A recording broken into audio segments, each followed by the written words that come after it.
Je voudrais ouvrir notre méditation et notre réflexion d'aujourd'hui en revenant sur la réflexion que j'ai mise en ligne mercredi et qui ouvrait notre thème avec un titre volontairement provocateur.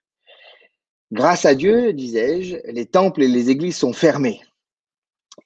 Et n'en déplaise à ceux qui menacent le gouvernement de désobéir ou de porter plainte, pour moi, à mes yeux, c'est une très bonne nouvelle. Pourquoi? Ce n'est pas une pure provocation de ma part, mais c'est bien le fruit d'une conviction que j'aimerais repartager avec vous et mettre ça en débat dans le chat pour que nous puissions avoir un échange à ce sujet en fonction de ce que vous en pensez. Pourquoi est-ce une bonne nouvelle que les temples et les églises restent fermés? Les paroisses, les églises ont dû brutalement arrêter de faire tout ce qu'elles faisaient jusqu'ici, de gérer un territoire, de gérer un fichier avec des adhérents, un filier où on connaît tout le monde, ou presque.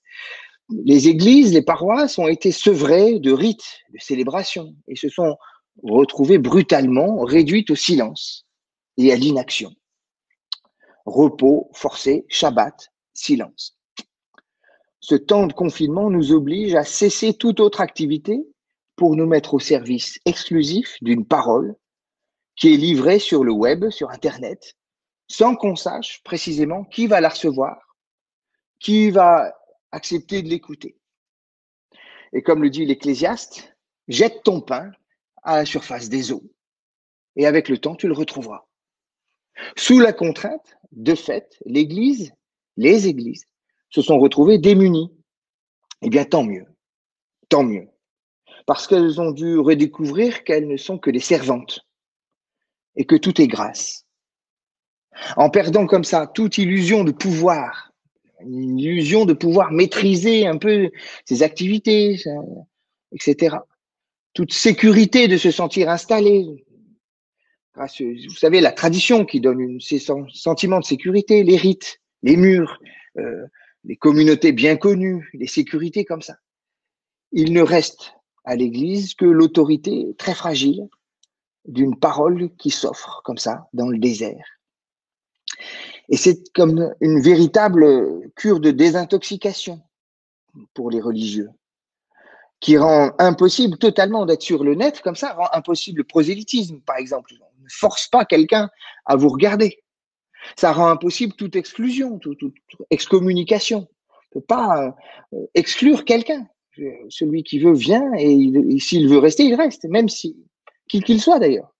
Ça rend impossible toute frontière, tout cléricalisme, tout abus de pouvoir, toute discrimination. Par exemple, dans notre église, il y a un grand problème entre les paroisses de ville qui vivent relativement bien, qui grandissent même, et puis les paroisses de dissémination rurale qui se sentent démunies parce que les jeunes ne sont pas là, parce que les gens ne viennent plus au temple, etc. Eh bien, voilà, sur le web, finalement, vous avez le monde entier qui potentiellement vous écoute. Et il n'y a plus de discrimination géographique. Vous voyez?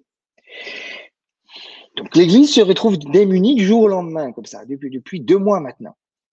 Et pourtant, nous constatons tous, et mes collègues aussi, je veux dire, tous mes collègues le disent de la même manière, que ce n'est pas une perte, mais c'est un gain. Nous constatons un gain, une croissance aussi étonnante qu'inespérée. On a grosso modo tous, les uns et les autres, triplé notre assistance au culte.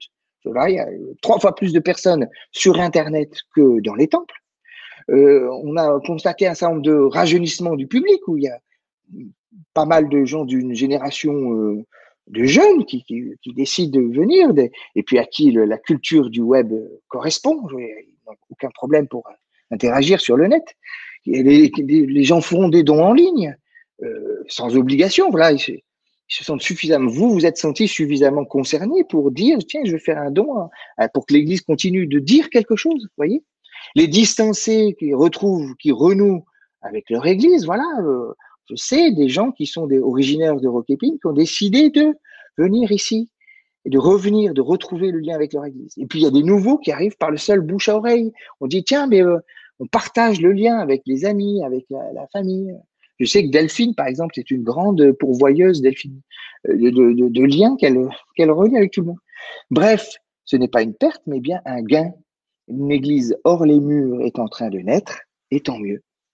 Tant mieux, vraiment, c'est une bonne nouvelle. Alors, bien sûr, la communauté souffre de ne pas se voir. C'est une vraie souffrance, il ne faut pas la nier. Mais la vertu du manque, vous voyez, nous recentre sur l'essentiel et de ce qui donne sa saveur à la vie de l'Église, à savoir le lien, l'amour, rien d'autre. Voilà, c'est ça qui donne la saveur de se voir en Église. Alors, quelle joie quand nos assemblées du dimanche seront des retrouvailles festives, joyeuses. Ah, mais quel plaisir de nous revoir, ce sera. Et alors, bien sûr aussi, il y a une sorte de fracture numérique. On n'est pas tous à égalité, on n'est pas tous nés avec un ordinateur dans le salon. Et cette fracture numérique exclut et génère une vraie frustration chez certains. Alors, mais réactivons notre mémoire huguenote, de même qu'il a fallu apprendre à lire pour accéder à la parole d'une manière autonome. Eh bien, de la même manière, il va falloir prendre soin les uns des autres pour partager les outils de notre liberté. Et je trouve une magnifique nouvelle quand certains qui ont les compétences informatiques appellent des gens qui se sentent vraiment dépassés par l'outil et puis prennent soin d'eux, prennent le temps. Et là-dessus, Anne-Laure, c'est une championne de toute catégorie d'avoir appelé un tel ou une telle pour aider à résoudre les problèmes informatiques. Un immense merci, enfin Anne-Laure principalement, parce que c'est elle que j'ai vue chez nous qui l'a fait, mais il y en a plein d'autres ailleurs. Quelle joie ce sera quand chacun se sentira unique, bien aimé, parce qu'on aura pris soin de lui et de son problème. On a dit, tiens, mais voilà, tu peux faire comme si, avec la patience nécessaire. Parce que vous savez, tous ceux qui se sentent démunis devant l'outil informatique, ils ont culpabilisé un peu d'avoir. Eh bien, laissez-vous prendre soin les uns des autres, voyez-vous. Alors, bien sûr, il semble difficile de partager la Sainte Seine. Certains ont choisi des versions un peu numériques à distance, mais là encore, nous avons en mémoire, dans la mémoire huguenote, ce temps du désert, quand la foi reposait sur le culte en famille. Quand à table, on rassemble les proches, on lit la parole, on partage le pain et on prie ensemble. Eh bien voilà pourquoi, à mes yeux, que les églises et les temples soient fermés est une bonne nouvelle. On redécouvre cette parole de l'apôtre Paul qui nous dit « Ma grâce te suffit, ma puissance donne toute sa mesure dans la faiblesse. » Alors, à vous, je vous donne la parole. Qu'en pensez-vous? Est-ce pour vous une perte ou un gain pour l'Église, cette situation? Une perte ou un gain pour l'Évangile? Est-ce que c'est une... dites-nous ce que vous en pensez. Est-ce qu'il faut continuer? Voilà, le déconfinement va arriver et est-ce qu'on retourne dans nos temps, point, ou est-ce que c'est inutile de continuer? Est-ce qu'on continue les cultes sur Internet, les études bibliques sur Internet? Voilà. Je vous invite, on va avoir écouté Isabelle Sozo qui nous a fait un peu un morceau de musique. Et puis, ça va vous permettre de rédiger dans le chat et d'écrire, voilà. Stop ou encore, dit Céline. Voilà. Exprimez-vous sur le sujet. Oui.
Alors, merci Isabelle pour ton cadeau de violoncelle, ce qui a permis à beaucoup de gens. Il y a eu, je sens beaucoup de goût pour répondre à cette question. Est-ce que, Émile, tu as pu choper Oui, quelques remarques intéressantes?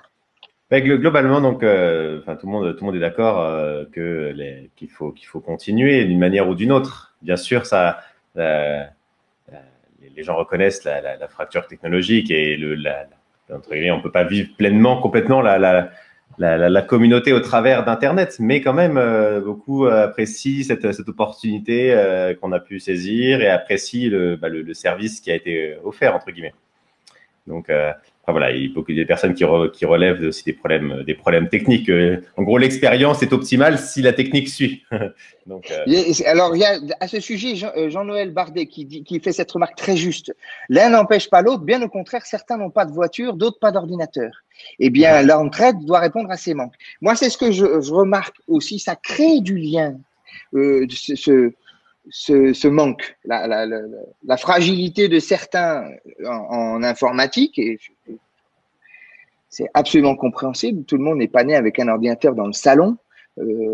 Eh bien, ça oblige d'autres à prendre en charge. Je veux dire, de même qu'il a fallu apprendre à lire pour que les gens puissent lire la Bible de manière autonome. De même, il va falloir apprendre à se servir des outils informatiques. Et donc, c'est ce travail d'entraide pour donner un ordinateur au plus faible ou une tablette. Moi, j'imagine très bien un service où on ait des tablettes dans la paroisse et puis qu'on dise, tiens, il y a telle personne qui est hospitalisée. Et si on allait lui apporter la tablette pour qu'il puisse suivre le culte en direct? Elle est hospitalisée, super. elle est chez elle, elle est bloquée, enfin, je sais pas, elle ne peut pas bouger. Il y a des gens dans l'église qui ne peuvent pas bouger. Eh bien, pourquoi pas le mettre en œuvre, ça, ce travail? Alors voilà, Il y a pas mal de gens qui proposent d'allier les deux, d'allier le culte par Internet et le culte au temple. Par exemple, il y a Monique qui propose de pourrait capter l'intégralité du culte en direct et en replay et laisser un moment durant les annonces pour lire les contributions des fidèles à distance. Donc, alors, ça, c'est une grande question qu'on se pose. Est-ce qu'il faut offrir un produit purement net? Voilà, on se dit, voilà, il y a un truc spécial pour ceux qui sont sur le net. Et puis, ou bien est-ce que on essaye d'associer la communauté moi, je ne crois pas qu'il y ait une communauté virtuelle. Je n'aime pas du tout ce mot-là. Parce que malgré la distance, voilà, on sait qu'il y a Barcelone, il y en a qui sont à Copenhague, il y en a qui sont à Lisbonne, il y en a qui sont Cancale, j'ai vu tout à l'heure. Et c'est des vraies personnes qui sont derrière l'écran. Donc, c'est pas virtuel. Donc c'est une vraie communauté qui dépasse les frontières. Ça, je trouve ça magique euh, comme cohésion. Mais quand les bâtiments sont inaccessibles, l'Église a trouvé un moyen de rester ouverte. Chaque paroisse à sa manière, cela a permis de rayonner et d'évangéliser. bah, Ah, ça, parce que je rajoute quelque chose, après je te laisse parler, mais il y a justement quelqu'un, alors j'arrive pas à retrouver son nom, donc désolé, ce sera une citation anonyme, mais qui disait elle avait osé partager le lien avec ses contacts Facebook qui sont pas nécessairement chrétiens et certains s'y sont connectés, donc c'est l'occasion pour eux de découvrir le temple sans pour autant passer le pas de franchir la porte, qui est tout de suite quelque chose de plus intimidant. c'est Cécile qui a dit ça en Lozère. Je Ah. l'ai vu tout à l'heure, je l'ai vu passer. Cécile, je pense que c'est tout à fait vrai. Je connais des gens qui sont assez pudiques pour éviter de oh là là, j'ai pas très envie de. Enfin, je trouve que ça, c'est un peu du forcing que d'emmener les gens au temple et qui n'ont pas de scrupules à dire mais tiens, regarde ça, si tu as envie, regarde ça. Et c'est ça l'enjeu. Si tu as envie, c'est ça qui permet d'allier la liberté des gens. C'est l'évangélisation comme on l'aime en fait. Parce que le prosélytisme manipule les consciences et dit, je essaye de trouver des stratégies pour manipuler les consciences. Je trouve, et peut-être c'est de la naïveté de ma part, que l'outil Internet proposé, utilisé par les églises est de l'ordre de la proposition et du coup respecte la liberté de celui qui vient. Et du coup, on est plus tranquille pour dire, bah, tiens, si ça t'intéresse, regarde-le. Je, je sais que ma femme a fait comme ça d'évangélisation. Elle a donné le lien à une copine qui est très éloignée de l'église. Mais vas-y si tu veux. Et elle a commencé. C'est exactement ça, dit Cécile. Voilà. Il y a Et Régis qui fait une remarque que je trouve intéressante. Il dit: le monde du foot craignait à une époque que les matchs à la télé videraient les stades. Le contraire s'est produit. Est-ce que ce serait pareil pour l'Église? ben voilà. Eh bien, ça, on le remarque tous. Je suis épaté. J'ai eu une réunion avec tous mes collègues du consistoire là dans la semaine. On a été une dizaine et tous disent incroyable. On n'a pas du tout vidé on a multiplié. On a multiplié. Ça, c'est dingue. Alors, Isabelle Sozo dit il ne faut plus un pasteur, mais une équipe. Et ça a beaucoup marqué des gens, c'est vrai. Alors, vous imaginez pas le nombre de gens qui travaillent pour qu'il y ait un culte. Si, vous l'imaginez, parce qu'on le dit bonjour Françoise. N'imaginez pas le nombre de gens qui participent. Émile, Irène et alors, ça sont les habituels. Mais derrière, il y a Kurt, Isabelle et François pour la musique, il y a eu Claire Oberkampf pour la musique, etc. Il y a les lecteurs aujourd'hui, il y a Corinne, il y a Sylvestre. Voilà, le culte devient ou redevient une œuvre collective. Ça aussi, c'est une vraie cure de désintoxication. Merci pour tout ce travail, dit Aldo. Ben, vraiment, je crois que c'est… Il y a Cécile qui dit, je crois aussi que ce qui est agréable, c'est le ton de ce culte interactif.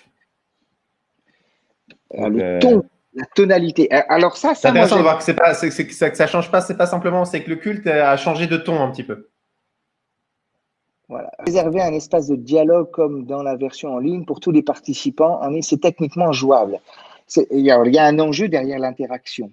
Il y a des gens que ça déplaît. Il faut dire la vérité, il y a des gens qui sont allés ailleurs parce qu'ils ont vu d'autres cultes où c'est une vidéo qui est en ligne et que l'interaction dérange dans un cadre culte. Mais nous avons fait ce choix d'avoir quelque chose de interactif. Au début du culte, je salue tout le monde. Pendant le moment dans la méditation et puis l'intercession où on prie les uns pour les autres. Et ça donne un ton effectivement plus personnel. On n'est pas là dans le cadre du culte. Et c'est là où il faudra gérer l'interaction entre le culte normal au temple et le culte en ligne.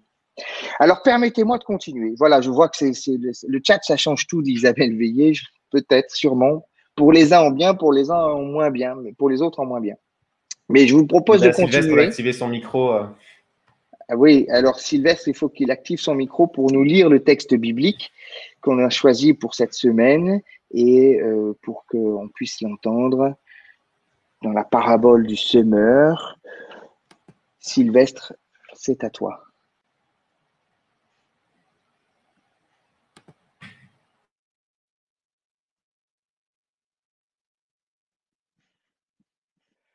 Sylvestre rencontre des soucis. Ah non, le voilà, Sylvestre. Voilà, c'est la parabole bien connue du semeur, telle que l'a rapportée Marc, chapitre 4, il y a longtemps. Il se remit, c'est Jésus, donc, je mets dans le contexte. Il se remit à enseigner au bord de la mer. Se rassemble auprès de lui une foule si nombreuse qu'il monte dans un bateau sur la mer et s'y assied. Toute la foule était à terre, près de la mer. Il les instruisait longuement en paraboles et leur disait, dans son enseignement, « Écoutez, le semeur sortit pour semer. Comme il semait, alors qu'il semait, une partie de la semence tomba le long du chemin. Les oiseaux vinrent et la mangèrent. Une autre partie tomba dans un endroit pierreux, où elle n'avait pas beaucoup de terre. Elle leva aussitôt, parce que la terre n'était pas profonde. Mais quand le soleil se leva, elle fut brûlée, et elle se dessécha faute de racines. Une autre partie tomba parmi les épines. Les épines montèrent et l'étouffèrent, et elle ne donna pas de fruits. D'autres grains tombèrent dans la bonne terre, montant et croissant, ils finirent par donner du fruit. L'un rapporta 30, un autre 60, un autre 100. Et il disait, toujours Jésus, « Celui qui a des oreilles pour entendre, eh bien qu'il entende. »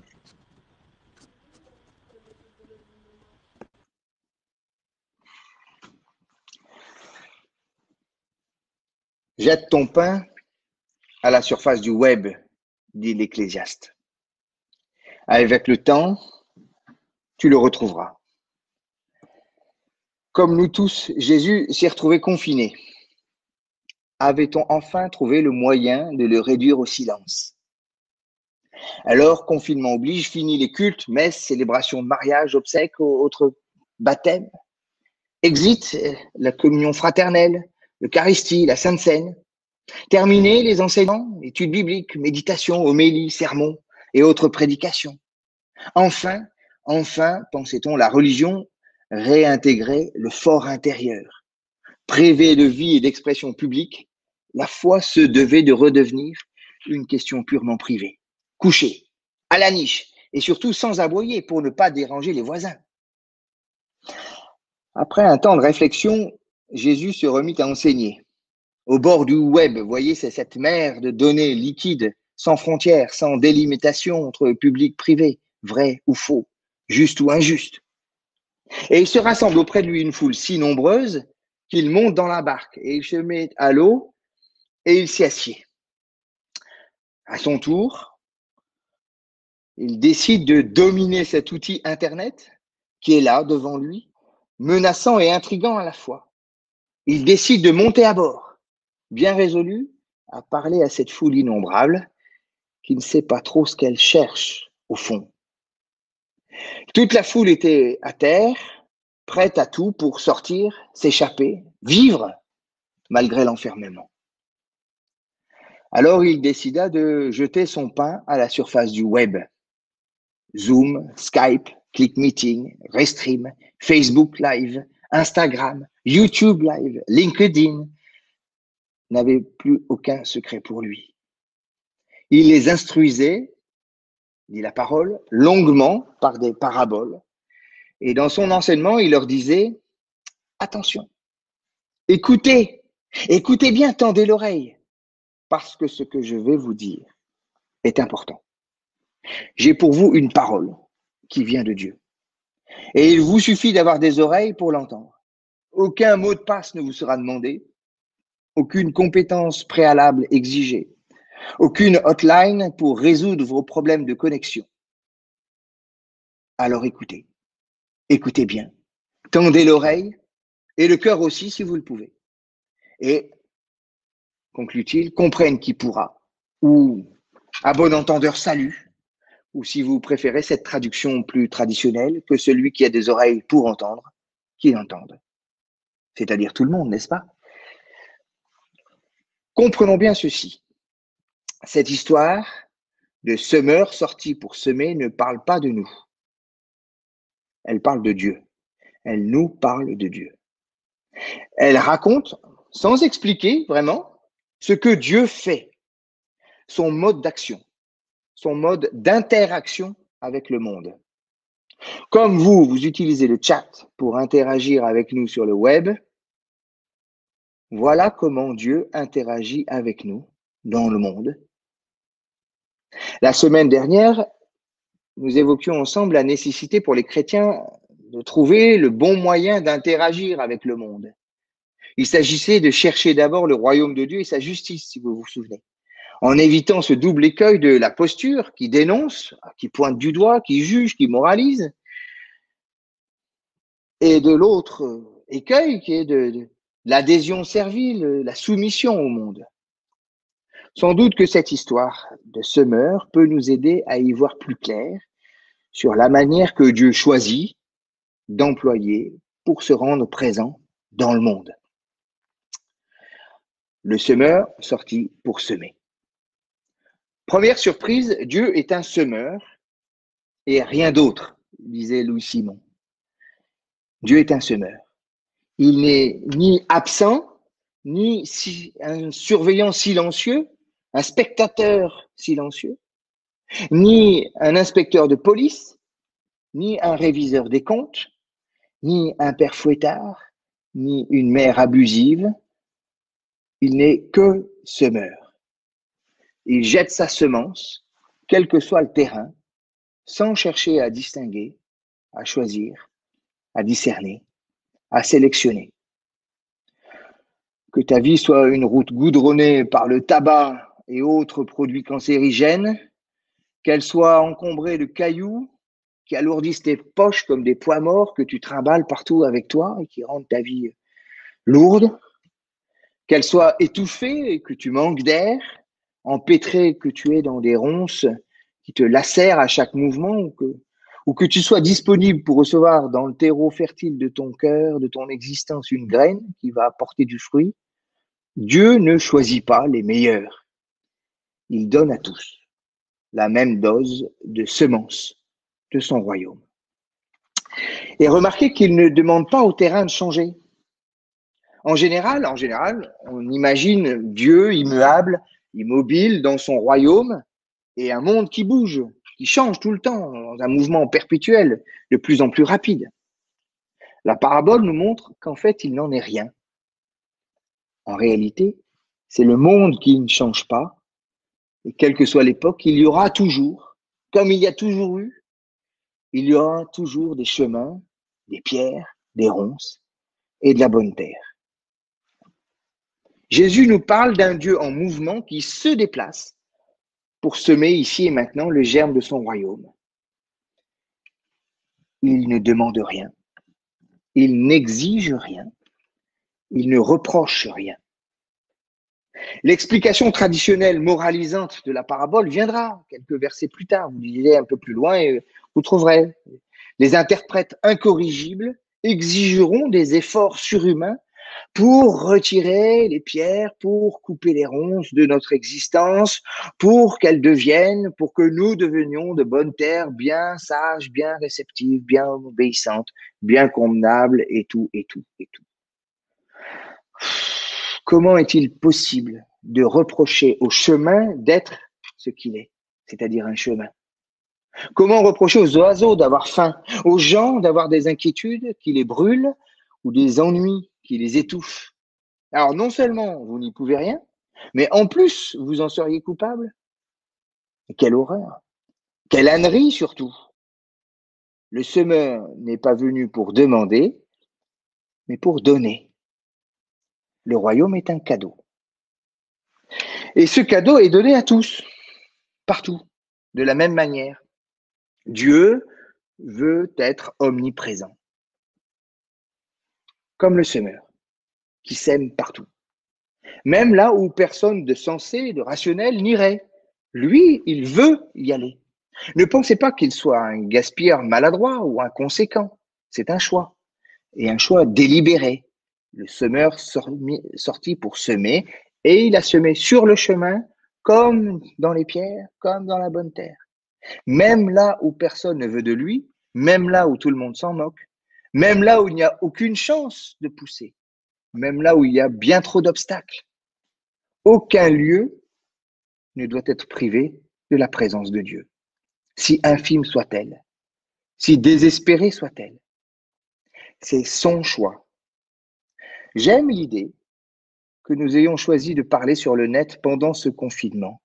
C'est une concrétisation très fidèle, me semble-t-il, de la parabole du semeur qui choisit de semer partout, même quand il n'a aucune chance de réussir. Jette ton pain à la surface du web. Et le semeur sème partout sans compter, sans mesurer, sans calculer, sans un regard sur le résultat ou l'efficacité de son geste. Il s'en moque complètement. L'efficacité, la croissance, la rentabilité, ce n'est pas son monde, c'est le nôtre. L'obsession des résultats, la fascination pour la réussite, c'est notre problème, c'est notre angoisse, c'est notre croix aussi. En son nom, que de malheurs sur terre, que de lits supprimés dans les hôpitaux, que de personnes au chômage, que d'enfants au travail. Le semeur n'est pas de ce monde, il pense autrement. Et c'est une véritable semence du royaume qui nous est offerte. Est-ce si difficile d'accepter qu'il puisse y avoir une part d'incertitude, d'échec, de perte, une part de mort dans notre existence? Le semeur nous montre la voie. Il sait que ce n'est pas facile partout. Il sait que lui-même il sera rejeté, dénigré. Il sait qu'il devra souffrir et mourir. Et il ne le refuse pas. Nous, si, nous avons tellement peur. Lui, il refuse de s'imposer par la force. Il renonce à contraindre la terre à produire à rendement forcé. Il accepte qu'il y ait une part d'échec inévitable sur le chemin, dans les pierres, dans les ronces. Qui sait? Le semeur nous démontre qu'il existe un pouvoir qui refuse de dominer pour réussir. Le semeur nous démontre qu'il existe une force qui s'interdit d'écraser pour s'imposer. Une puissance qui renonce à contraindre et à violenter pour gagner. Il ne s'agit pas de miser sur la faiblesse et la petitesse. Il ne s'agit pas de dénoncer la réussite et de dénigrer la croissance. Il s'agit de perdre un peu, d'accepter de perdre un peu, de donner gratuitement, de laisser s'envoler une partie des bénéfices mangés par les oiseaux. N'allez pas croire que le semeur soit un idiot. N'allez pas croire non plus que la parabole fasse l'éloge de l'échec et de la petitesse. Non, la mort et le manque ne sont pas des valeurs souhaitables en soi. Ce serait une erreur fatale que de penser que le semeur valorise la décroissance et fasse l'apologie de la souffrance. Il n'en est rien. Le semeur sait où il place sa force et sa puissance. Et il n'a aucun doute là-dessus. Sa confiance en lui est inaltérable. Et elle lui permet d'assumer toutes les pertes, tous les investissements ratés, tous les échecs survenus au cours de l'histoire. Sa réussite est placée dans la rencontre de la semence avec la bonne terre. Et cette fois, si vous écoutez bien le texte biblique, il est question en vérité de productivité et d'efficacité maximale. Rendez-vous compte des chiffres avancés à faire rougir n'importe quel banquier. Quand le livret A plafonne à 0,5%, que la rentabilité des marchés obligataires flirte avec les 10% dans le meilleur des cas, le semeur annonce un gain de 30 pour 1, pardon. Au minimum, c'est du 3000%, du 5000%, voire du 10 000% de rentabilité. Qui dit mieux? N'y a-t-il pas là matière à effacer toutes les dettes, à rattraper toutes les pertes, à oublier tous les échecs? Parce que quand la bonne semence tombe dans la bonne terre, alors c'est une explosion, une surabondance de gains, de produits, de bénéfices. Alors qu'attendons-nous pour continuer à jeter notre pain à la surface du web? Ne nous laissons paralyser ni par la possibilité de l'échec, bien réel, ni par l'obligation de la réussite, bien fascinante. C'est une question de confiance dans la qualité de la semence et dans la possibilité qu'elle rencontre une bonne terre, dans la qualité de la parole de Dieu et dans la possibilité que notre vie, que la vie du monde puisse être une bonne terre, puisque Dieu l'a créée ainsi. Regardant la création, il dit que c'est bon. Alors, jette ton pain à la surface du web, dit l'Ecclésiaste, et avec le temps, tu le retrouveras. Alors promis, comme le dit toujours le Terminator, we'll be back. Amen.